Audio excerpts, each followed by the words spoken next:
Il est une heure où se rencontrent tous les grands vins dans un festin. Heure fraternelle, où se montrent le Laffitte et le Chambertin. Plus de querelle à cette heure entre ces vaillants compagnons. Plus de discorde intérieure entre Gascons et Bourguignons. On fait trêve à l'humeur rivale. On éteint l'esprit de parti. L'appétit veut cet intervalle. Cette heure est l'heure du rôti. Comme aux réceptions royales que virent les deux Trianons, circulent à travers les salles ceux qui portent les plus beaux noms. À des gentilshommes semblables, et non moins armoriés qu'eux, les grands vins, aux airs agréables, échangent des saluts pompeux. Ils ont dépouillé leurs astuces, tout en conservant leur cachet. Passez, monsieur de Lursalus, après vous, mon cher Montrachet.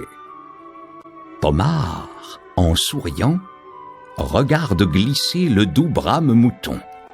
Nul ne dit à la tour « Prends garde !» Pas même le bouillant Corton. Volney raconte ses ruines au digne Saint-Émilion qui l'entretient de ses ravines et des grottes de Pétillon. Jamais les vieilles Tuileries, dans leurs soirs les plus radieux, ne virent sous leurs boiseries hôtes plus cérémonieux.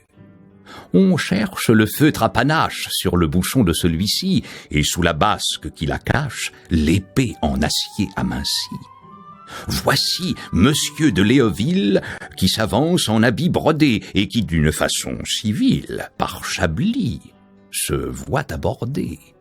Musigny, que d'orgueil on taxe, dit à Saint-Estèphe « Pardieu, j'étais chez Maurice de Saxe quand vous étiez chez Richelieu. » Moi, sans que personne s'en blesse, j'ai, dit monsieur de Sillery, conquis mes lettres de noblesse au souper de la Dubarry.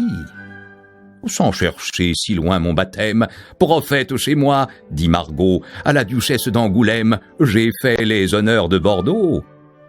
Le jeune et rougissant Montrose, ayant quitté pour un instant le bras de son tuteur Larose, jette un regard inquiétant et cherche, vierge enfrisonnée, rouge comme un coquelicot, mademoiselle Romanée auprès de la veuve Clicquot.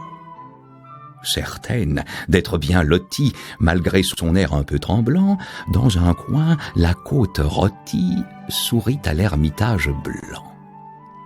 Il en est du temps des comètes qui, dépouillés, usés, fanés, sont dans des fauteuils à roulettes respectueusement traînés.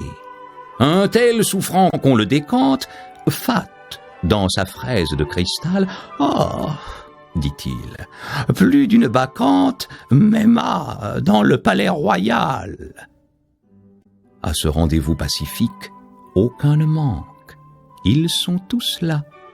Oh, le spectacle magnifique! Oh, le resplendissant gala!